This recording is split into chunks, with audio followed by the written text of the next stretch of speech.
আমি উৎপল প্রামাণিক গণিত বিষয় শিক্ষক সুদর্শনপুর তালিকা প্রসাদ উচ্চ বিদ্যালয়।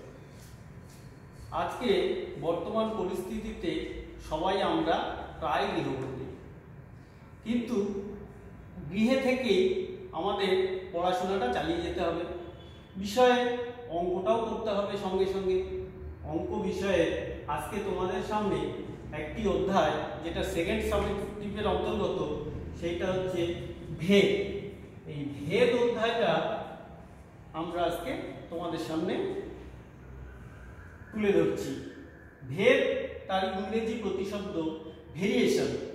ভেরিয়েশন আমরা এই অধ্যায়টা অঙ্ক বাড়িতে বসে করব, এবং তোমরা যে বাড়িতে বসে অঙ্ক করবে সেই সাহায্যের জন্যই আমি এই বিষয়টা কিছু অঙ্ক, কিছু আলোচনা তোমাদের সামনে রাখছি। আমি তোমাদেরকে দুটো উদাহরণের সাহায্যে প্রথম তুলে ধরছি। একটি উদাহরণ হলো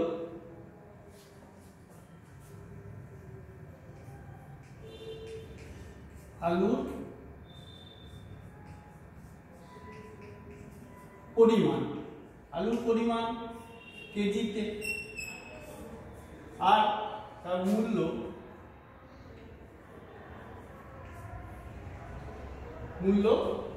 টাকায়।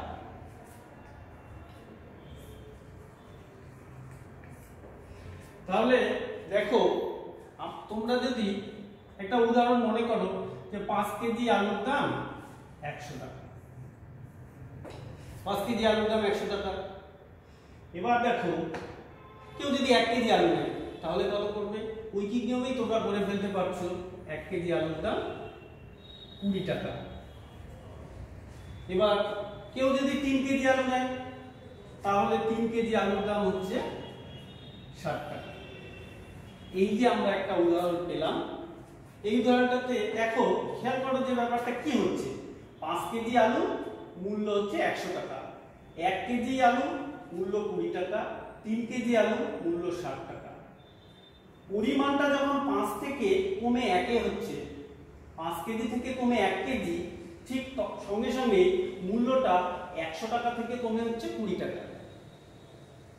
আবার কি হচ্ছে, পরিমাণটা 1 কেজি থেকে বেড়ে যখন 3 কেজি হচ্ছে, তখন মূল্যটাও 20 টাকা থেকে বেড়ে 60 টাকা হয়ে যাচ্ছে।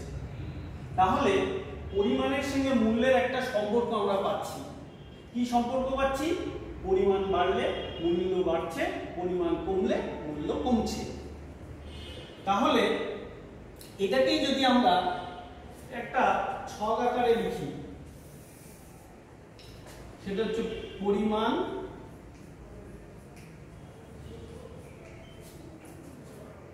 হচ্ছে কেজিতে, আর মূল্য টাকায়। তো প্রথমে আমরা কি পেলাম? 5 কেজি, তার মূল্য হচ্ছে 100 টাকা। তারপরে পেলাম 1 কেজি, মূল্য পেলাম 20 টাকা। তারপরে পেলাম 3 কেজি, তার মূল্য পেলাম 60 টাকা। এবারে আলুর পরিমাণটাকে যদি একটি চলরাশি x লিখে দিলাম, এবং আরেকটি চলরাশি মূল্যের ক্ষেত্রে y লিখে দিলাম। তোমরা অনেক নিচু ক্লাস থেকেই এই চলরাশি পড়ে এসছো। কিরকম চলরাশিটা? তাহলে চলরাশি কি? চলরাশি লেখা হয় ইংরেজি বর্ণমালা ছোট হাতের বর্ণগুলো দিয়ে, শেষের দিক থেকে x, y, z, u, v, t এগুলো দিয়ে। কিন্তু দেখো, চলরাশি তাহলে কি তোমরা পড়ে এসছো, তবুও একবার তোমাদের মনে করিয়ে দিচ্ছি। অর্থাৎ যেই রাশিগুলি বিভিন্ন শর্তাধীনে বিভিন্ন মান গ্রহণ করে, যেই রাশি বিভিন্ন শর্তাধীনে বিভিন্ন মান গ্রহণ করে। অর্থাৎ একটা উদাহরণ দিই আরেকটা, যেমন x প্লাস 5 ইকুয়াল টু 0। এই সমীকরণে x এর মান -5। আবার যদি সমীকরণটা এরকম হয় 2x ইকুয়াল টু 10, তাহলে এই সমীকরণে আমরা x এর মান পাচ্ছি 5। তাহলে এই একটা সমীকরণে x এর মান আলাদা, এই একটা সমীকরণে x এর মান আলাদা। এগুলো গেল চলরাশি। এবার এই বিষয়ে আমাদের আরেকটা জিনিস দেখো খেয়াল রাখতে হবে, সেটা হচ্ছে ধ্রুবক, যেটা তোমরা অলরেডি পড়ে এসেছো। তাহলে ধ্রুবক কি? নির্দিষ্ট সংখ্যা। নির্দিষ্ট সংখ্যা 5, 1, 3, 100, 20, 60 এইগুলো। এবার দেখো এই উদাহরণটার মধ্যে একটা বিষয় যে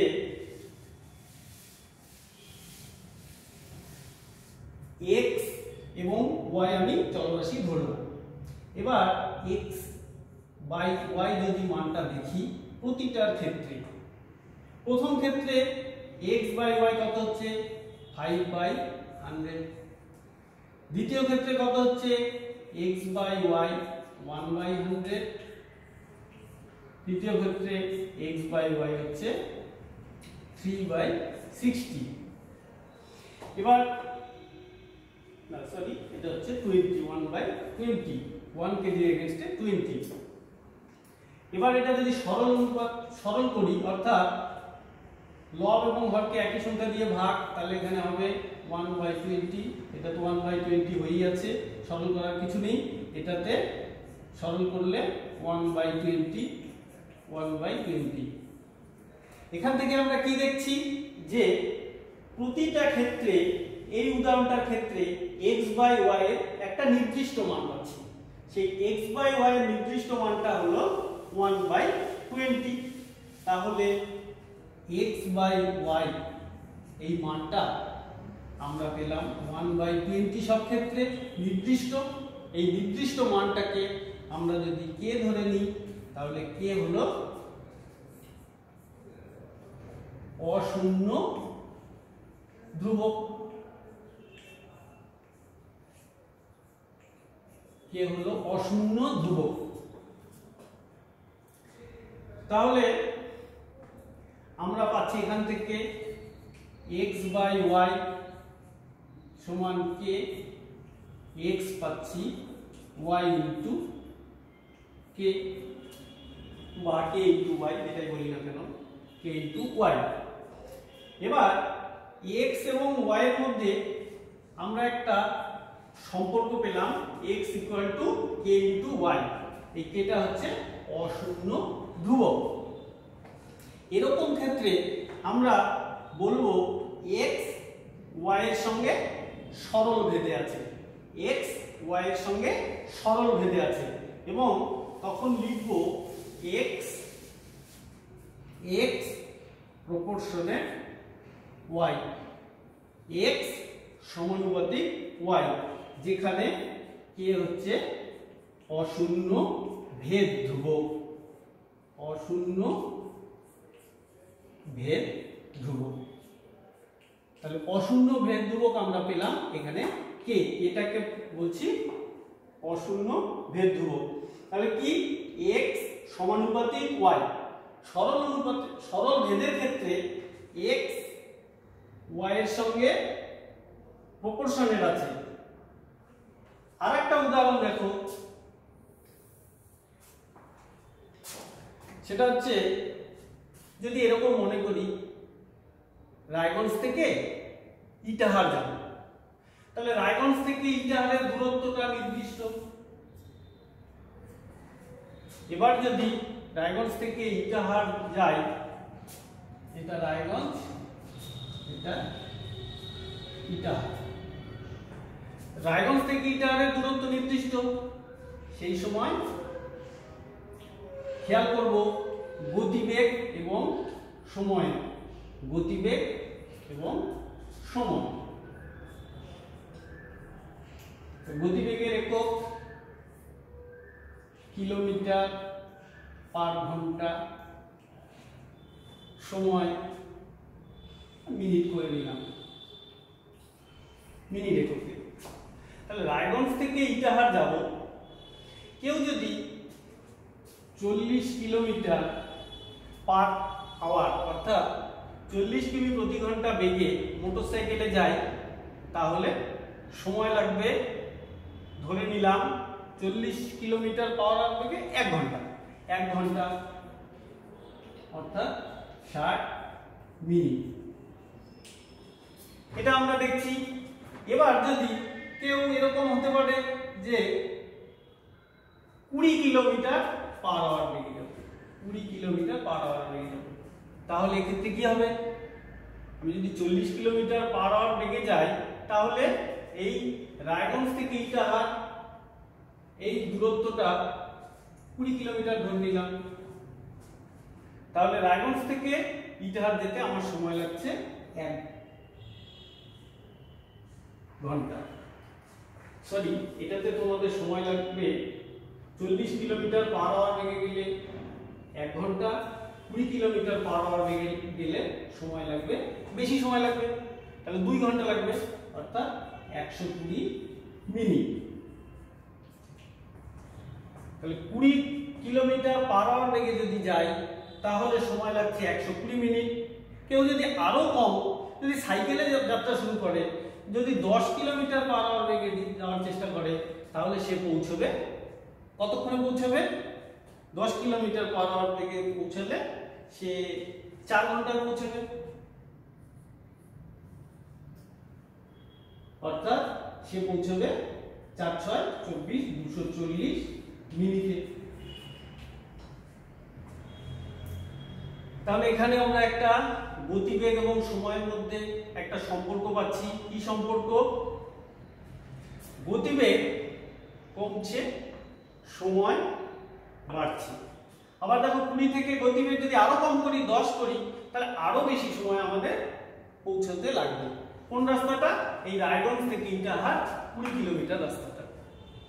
এবার এক্ষেত্রে যদি আমরা এই রাশিগুলোকে নিয়ে একটা তালিকা তৈরি করি তাহলে কি দেখা যাবে? গতিবেগ কিলোমিটার পার ঘন্টা আর সময় মিনিট, এটার যদি তালিকা তৈরি করি তাহলে প্রথম কি পেলাম? 40 কিলোমিটার প্রতি ঘন্টা বেগে যদি আমরা যাই তাহলে আমাদের সময় লাগবে 60 মিনিট। যদি আমরা 20 ঘন্টা পার আওয়ার বেগে যাই তাহলে সময় লাগবে 120 মিনিট। যদি আমরা 10 কিলোমিটার পার আওয়ার বেগে যাই তাহলে সময় লাগছে 240 মিনিট। এবার আমরা এই গতিবেগটাকে একই রকম একটা চলরাশি ধরে নিই x, এবং সময়টাকে আরেকটা চলরাশি যদি y ধরে নিই, তাহলে এই উদাহরণটার মধ্যে আমরা একটা রিলেশন পাচ্ছি। কিরকম? দেখো, প্রথম ক্ষেত্রে x গুণ y 40 গুণ 60, পরের ক্ষেত্রে x গুণ y 20 গুণ 120, পরের ক্ষেত্রে x গুণ y পাচ্ছি 10 গুণ 240। তাহলে এখানে x গুণ y এর মানটা পাচ্ছি 4 6 24 224 দুটো শূন্য 2400, এখানে পাচ্ছি 24 দুটো শূন্য, এখানে পাচ্ছি 24 দুটো শূন্য। অর্থাৎ এই উদাহরণটাতে আমরা পেলাম x এবং y দুটো চলরাশির গুণফল একটা নির্দিষ্ট সংখ্যা, সেটা হচ্ছে 2400। সেই 2400টাকে যদি আমরা k ধরে নিই, xy সমান k, এখানে k হচ্ছে অশূন্য ধ্রুবক, k হচ্ছে অশূন্য ধ্রুবক,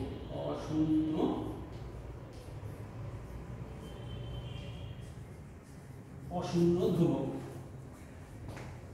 দেখো এখানেও একটা তাহলে x এবং y এর মধ্যে একটা রিলেশন পেলাম, xy = k। এটাকে লিখতে পারি x সমান k * 1/y, x সমান k * y। এই যে এখানে আমরা রিলেশন পেলাম x এবং y এর মধ্যে, কি রকম রিলেশন? এক্স ওয়াই সমান সমান একটা নির্দিষ্ট সংখ্যা। এটাই হচ্ছে বলবো এক্স এবং ওয়াই এর মধ্যে সম্পর্ক হচ্ছে ব্যস্ত বেগ। এক্স ওয়াই এর সঙ্গে ব্যস্ত বেগ আছে, তখন লিখবো এক্স প্রপোর্শনেট 1/y। তাহলে কি পেলাম? আগে পেলাম সরল বেগ এক্স প্রপোর্শনেট ওয়াই, এখন পেলাম এক্স প্রপোর্শনেট 1/y। আছে কি এক্স ওয়াই এর মধ্যে সম্পর্ক, এক্স ওয়াই এর সঙ্গে ব্যস্ত বেগে আছে। এক্ষেত্রেও কি হচ্ছে অশূন্য ভেদ ধ্রুবক। তাহলে আমরা দুই প্রকার ভেরিয়েশন পেলাম, যেটা তোমাদের এই অধ্যায়ে আছে। আরেকটা জিনিস আছে তোমাদের এই অধ্যায়ে, সেটা হচ্ছে ভেদের যৌগিক উপপাদ্য। ভেদের যৌগিক উপপাদ্যটা কি? যখন দেখো x আমরা চলরাশি পেলাম এক্স ওয়াই, সেখানে এক্স ভ্যারি করছে ওয়াই এর সঙ্গে সরল ভেদে, এখানে এক্স ওয়াই এর সঙ্গে ভ্যারি করছে ব্যস্ত ভেদে। এবার এক্স একটা চলরাশি, এই চলরাশি আরো একাধিক দুইটি তিনটি এরকম চলরাশির সঙ্গে যদি সরল ভেদে থাকে, তখন বলবো এক্স প্রপোর্শনেট, যত চলরাশির সঙ্গে থাকবে ততটি গুণফল হিসেবে থাকবে এক্স ওয়াই জেড ইউ। এইটা হচ্ছে যৌগিক ভেদের উপপাদ্য। তাহলে যৌগিক ভেদের উপপাদ্যটা তোমাদের একটু লিখে দিচ্ছি। যৌগিক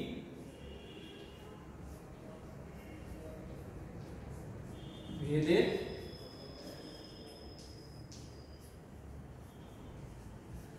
উপপাদ্য কি হবে? আমরা যদি এক্স ওয়াই জেড তিনটি চলরাশি, এক্স ওয়াই জেড তিনটি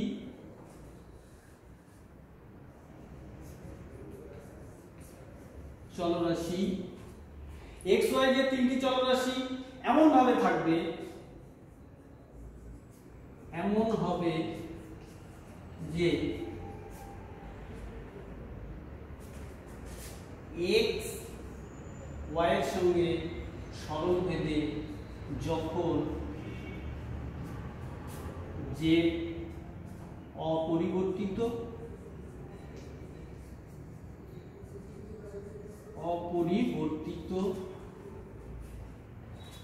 এবং এক্স প্রপোর্শনেট জেড যখন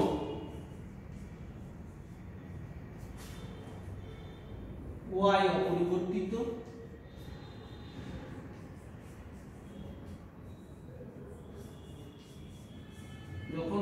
অপরিবর্তিত তখন x proportionate y into z, যেখানে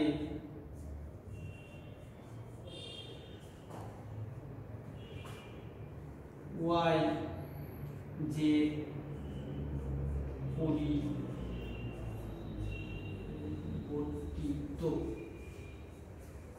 তাহলে আমরা যৌগিক ভেদের একটা উপপাদ্য লিখলাম, তোমাদের বইতে এটা লেখা আছে, তোমরা এটা মনে রাখবে। এইগুলো দিয়েই আমাদের অঙ্কে আসতে হবে। তাহলে অঙ্কে আসতে হবে ভেদের যে বিষয়টা, সেটা আছে 13 অধ্যায় অর্থাৎ 13 নম্বর অধ্যায়। তোমরা এবার বের করো 13 নম্বর অধ্যায়ে যে অঙ্কগুলো আছে সেই অঙ্কগুলো তোমাদের একটু করে দিচ্ছি, দেখো।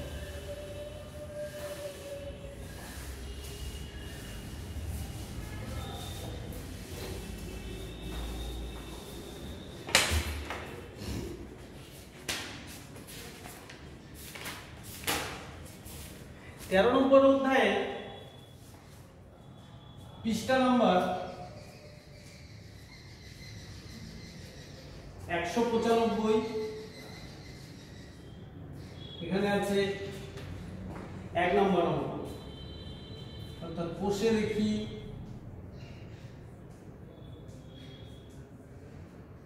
30 1 নম্বর অঙ্ক। 1 নম্বর অঙ্কটাতে প্রশ্নে কি আছে তোমরা সবাই বই খুলে নেবে। 1 নম্বর অঙ্ক, দুটি এ ও বি এর সম্পর্কিত মানগুলি কি আছে, এ এবং বি এর সম্পর্কিত মান 25 10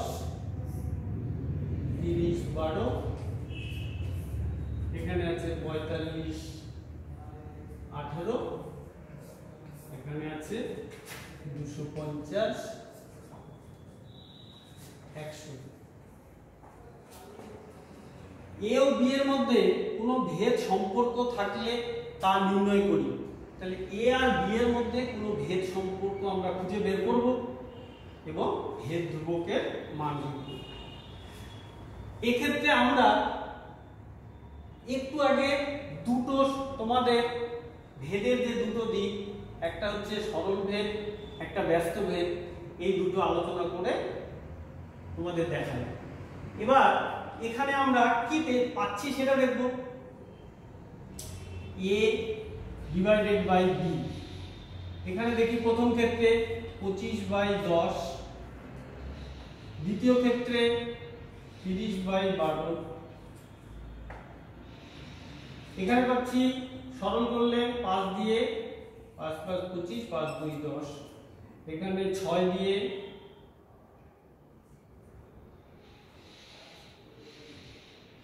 5 6 30, 6 দুগুণে 12। দ্বিতীয় ক্ষেত্রে পেলাম এরকম, তৃতীয় ক্ষেত্রে a বাই b 45/18, এখানে কি পাচ্ছি 9 দিয়ে 5 9 দিয়ে 2, তাহলে 5/2। পরের ক্ষেত্রে 250 100, এখানেও তাই 25/10 অর্থাৎ 5/2। তাহলে 1 নম্বরটাতে আমরা এ বি এর মধ্যে একটা সম্পর্ক পেয়ে গেলাম। সব ক্ষেত্রে a বাই বি একটা কনস্ট্যান্ট 5/2 অর্থাৎ ধ্রুবক। তাহলে 5/2 পেলাম ধ্রুবক এবং এটাই হলো আমাদের কনস্ট্যান্ট কে, ধ্রুবক, অশূন্য ধ্রুবক।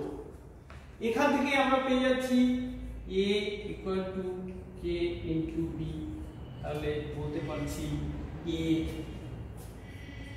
b এর সঙ্গে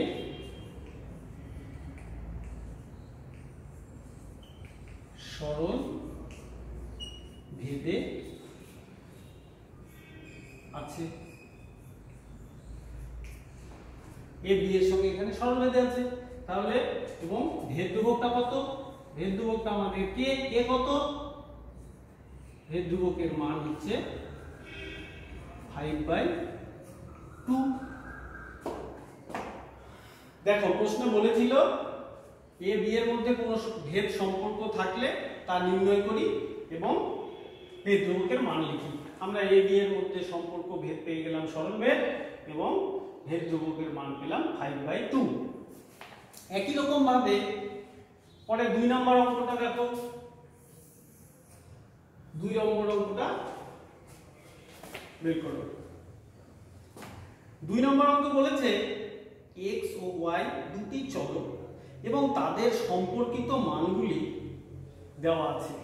x/y 18/3, যখন x এর মান 18 তখন y 3, যখন x 8 তখন 27/4, যখন x 12 তখন 9/2, যখন x 6 তখন 9। আমরা এখানে x/y টা দেখে নিই। x/y 18/3,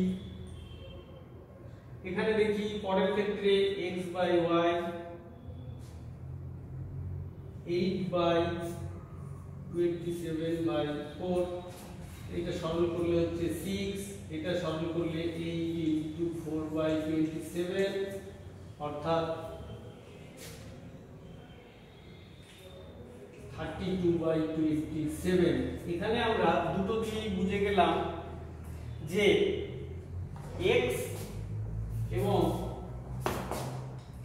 y x by y রিলেশনে আমরা নির্দিষ্ট মানে পৌঁছাতে পারলাম না। তাহলে আরেকটা যেটা আমরা জানি x গুণ y করি 18 ইনটু 3, x ইনটু y করি 8 ইনটু 27 বাই 4, আরেকটা করি x into y 12 into 9 by 2, আরেকটা করি xy গুণফল 6 ইনটু 9, এখানে করলাম গুণ করে পাচ্ছি 54, এখানে পাচ্ছি 54, এখানে পাচ্ছি 54, এখানে পাচ্ছি 54। অর্থাৎ সব ক্ষেত্রেই আমরা পেলাম x এবং y যে চলরাশি তাদের গুণফল 54 একটা নির্দিষ্ট সংখ্যা, x ইনটু y একটা নির্দিষ্ট সংখ্যা 54 এবং সেই 54 কে k ধরে নিলাম। এখান থেকেই পাচ্ছি x equal to k into 1 by y, তাহলে এখান থেকেই পাচ্ছি x প্রপোর্শনাল 1 বাই y। অর্থাৎ এই অঙ্কটাতে আমরা পেলাম x y এর সঙ্গে ব্যস্ত ভেদে আছে। এক্ষেত্রে ভেদ ধ্রুবক তার মান k ধরেছি আমরা নির্দিষ্ট মান k এর মান 54, তাহলে ভেদ ধ্রুবকের মান পেলাম 54। এবার তোমাদের তার পরবর্তী অঙ্ক 3 নম্বর অঙ্কটা একটু ভালো করে পড়তে হবে। 3 নম্বর অঙ্কটাতে কি আছে? 3 এর 1 নম্বর, 3 এর 1 নম্বর অঙ্কটা আমরা এবার করার চেষ্টা করব।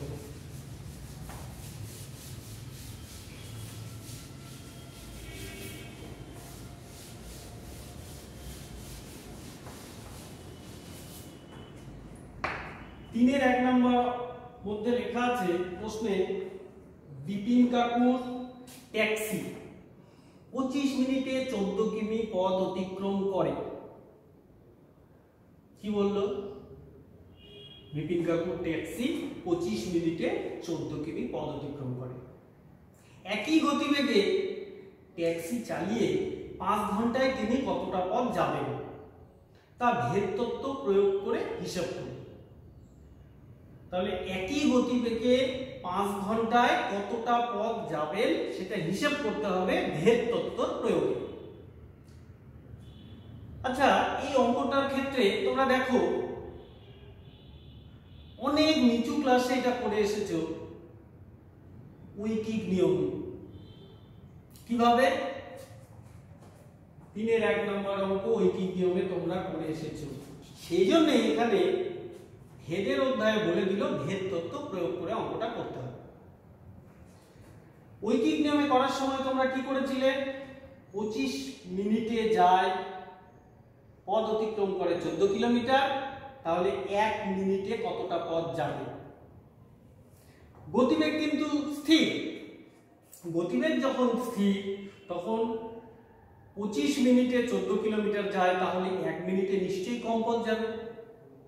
তাহলে ঐকিক নিয়মে করার সময় 5 ঘন্টা অর্থাৎ 5 গুণ 60 মিনিট, এই মিনিটে বেশি পথ যাবে। তখন তোমরা ঐকিক নিয়মে করেছিলে। কি করেছিলে? যে 25 মিনিটে যায় 14 কিলোমিটার পথ, আবার 1 মিনিটে যাবে 14/25। কারণ কি? 1 মিনিটে কম পথ যাবে। তাহলে এটা কি? আমরা দূরত্বের সঙ্গে সময় কি সম্পর্ক পাচ্ছি? দূরত্বের সঙ্গে সময়ের আমরা এক্ষেত্রে সরল সম্পর্ক পাচ্ছি।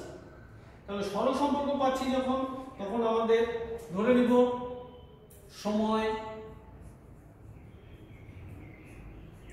টি মিনিট এবং দূরত্ব ডি কিমি। সময় এবং দূরত্বের মধ্যে কি সম্পর্ক? সরল সম্পর্ক। তাহলে সময় এবং দূরত্বের মধ্যে আমরা ভেদের কি সম্পর্ক পাচ্ছি? সরল ভেদ, টি প্রপোর্শনে ডি। ভেদের নিয়মে আমরা কি পাচ্ছি? টি সমান কে ইন্টু ডি। কে কি?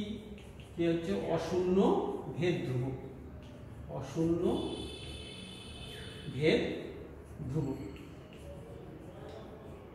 এটাকে আমরা T equal to K into D, এটাকে একটা নাম্বার দিয়ে রাখলাম, সমীকরণ নাম্বার 1 নম্বর।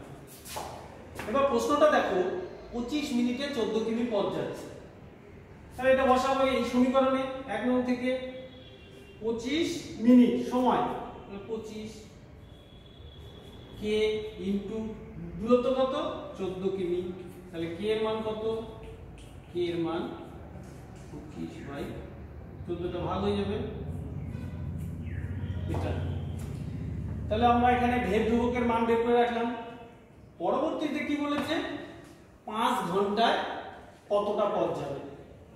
তাহলে 5 ঘন্টায় কতটা পথ যাবে সেটা বের করব। তাহলে 1 থেকে কি সময় কত? 5 ঘন্টা, অর্থাৎ 5 গুণ 60 মিনিট। এবার একটা মনে বসিয়ে আমরা কি পাবো? টি হচ্ছে 5 গুণ 60, কে মান 25/14 ইন্টু ডি।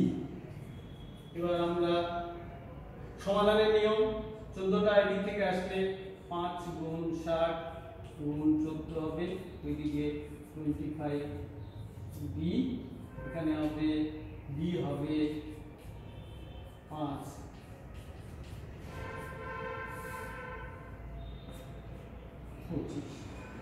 5 দিয়ে যদি আমরা এটাকে ভাগ করি 1 হবে, 5 দিয়ে ভাগ করলে 5 হবে, 5 দিয়ে এটাকে ভাগ করবে 5 12 60, 12 14 4 12 48 4 168 কিমি। তাহলে আমাদের এখানে কি ভেদের নিয়ম প্রয়োগ হলো? সরল ভেদের নিয়ম এই অঙ্কটার ক্ষেত্রে প্রয়োগ হলো। আমরা দূরত্ব ডি বের করে ফেললাম 168 কিলোমিটার। এইভাবেই আমাদের পরবর্তী অঙ্কগুলো ধাপে ধাপে করতে হবে। পরবর্তী অঙ্ক দেখো, 4-এর 2 নম্বর অঙ্ক। 4-এর 2 নম্বর অঙ্কে কি বলা আছে সেই অঙ্কটা আমরা ধীরে ধীরে করব। 4-এর 2 নম্বর অঙ্ক।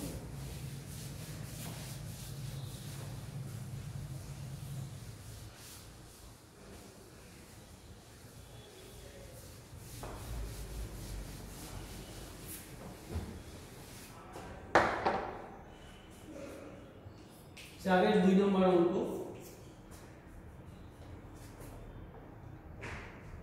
x y এর সঙ্গে সরল ভেদে এবং z এর সঙ্গে ব্যস্ত ভেদে আছে। তো এখানে আমাদের বলে দিল x y এর সঙ্গে সরল ভেদে আছে, পরবর্তীতে বলল x z এর সঙ্গে ব্যস্ত ভেদে আছে। এখানে আমরা দেখো যৌগিক ভেদের উপপাদ্য বলেছিলাম, তখন বলেছিলাম একটা চলরাশি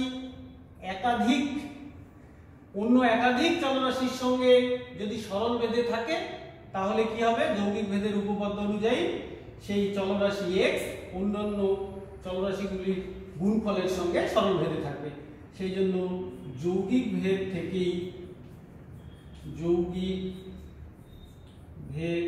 থেকে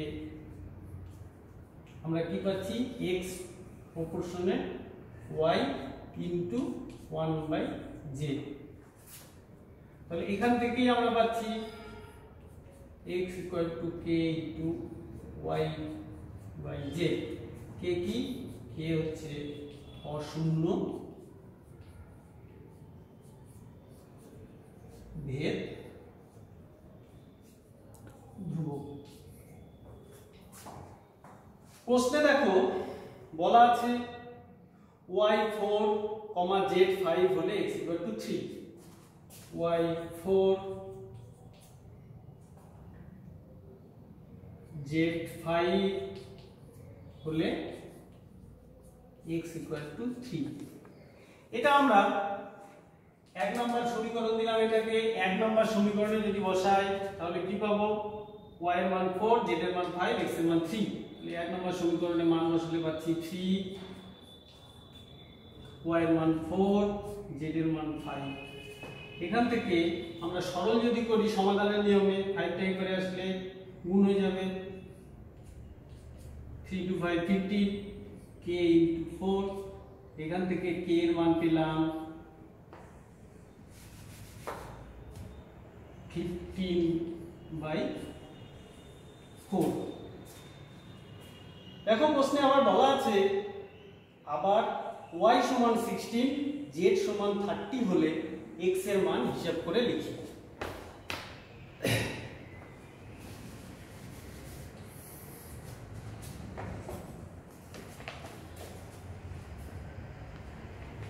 y 16, z 30 হলে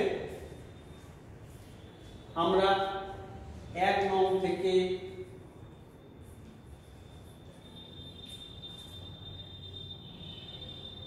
এক নং সমীকরণ থেকে কি পাচ্ছি?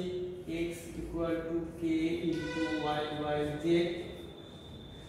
y 16, z 30,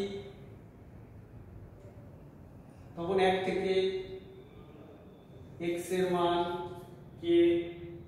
k কত বের করে লিখেছি আগে? 15/4।